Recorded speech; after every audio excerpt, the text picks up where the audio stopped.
everyone, this is Kat at Magoosh, and I'm here to give you some really important information on subject-verb agreement. And in order to make sure you have a really thorough overview of this, I decided to just make one of our lessons that currently is only available to Magoosh subscribers, to make that available to all YouTube viewers. Okay, so go ahead and take a look at this lesson. If you like the lesson, you can click the link below and sign up for a free ACT trial account from Magoosh. This little lesson module is about subject-verb agreement, one of the most common error types on the test, so it's really important for you to know. And there are a couple important tips I can give you about subject-verb agreement issues on the test. The first is that the subject may not appear directly in front of the verb. If you said, "the boy run down the street," that is too easy to spot. It should be "the boy runs down the street," and most students will see this right away. So the test makes it harder on you by putting a bunch of stuff in front of the verb. So if the subject is actually singular, it will throw a bunch of plural nouns between the actual subject and the verb, or vice versa. If it's plural, put a bunch of singular nouns in between it, so your ear loses track of what the subject was. So let's take a look at these examples. Let's start super easy. Here's an example you're not likely to see on the test because it's too easy, but it might be on a really easy question. The exam is truly daunting, or the exam are truly daunting. Well, this is singular, so it should be is. Now, let's up the difficulty level a little bit. What's the subject here?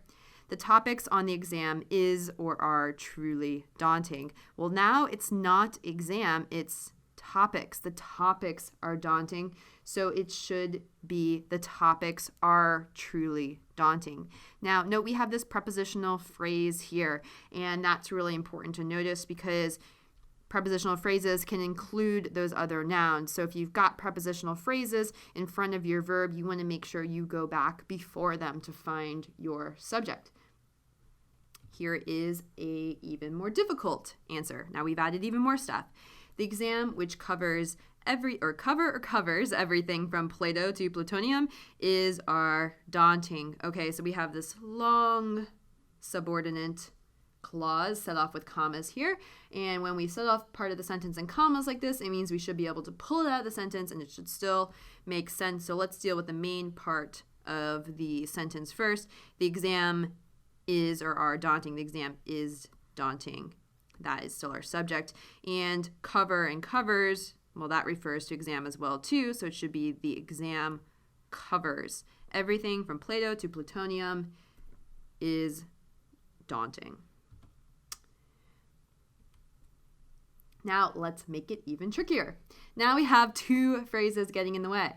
The topics on the exam, which covers everything from Plato to plutonium, is our daunting. Okay, so we have this prepositional phrase here, and we have that subordinate clause set off with comma. So let's get rid of all of that, and we have the topics are daunting. So topics is now our subject, and the topics on the exam cover everything from Plato to plutonium. So now we need the plural verbs. All right, more phrases getting in the way. The range of topics on the exam, which covers everything from Plato to plutonium, is or are daunting. Let's get rid of our subordinate phrase there, set off by commas first.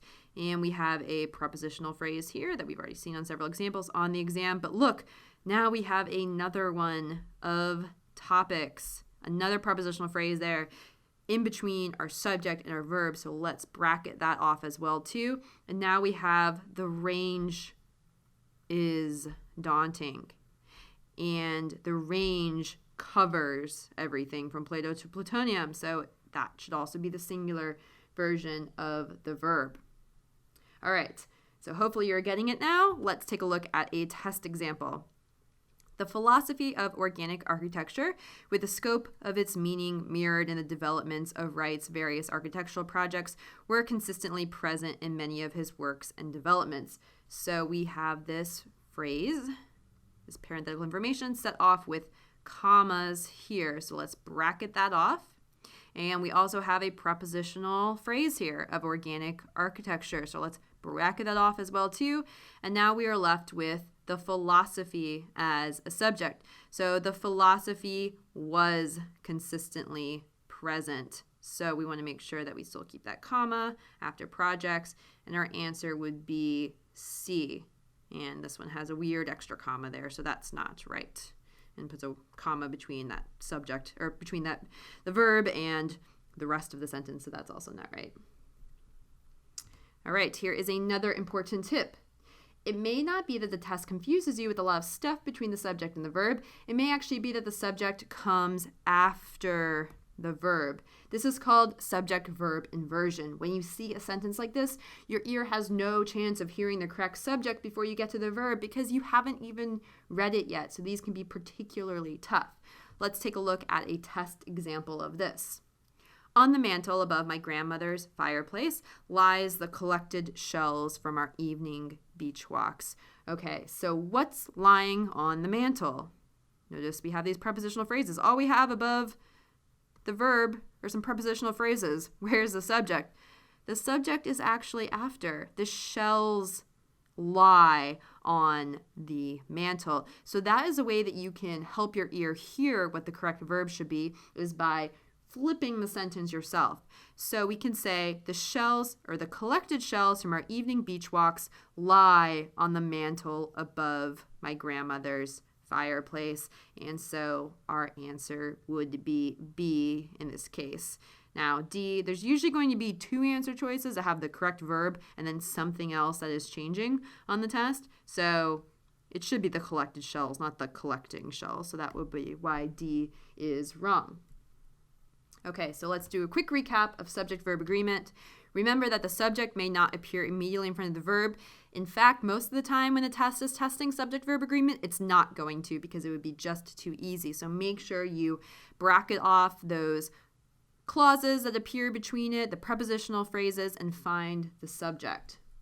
Second, the subject may appear after the verb. So if you don't see the subject before the sentence, if the sentence seems a little funny, because often these inverted sentences do, then make sure you're checking to see if it comes after the verb. Ask yourself the question, what's doing the action?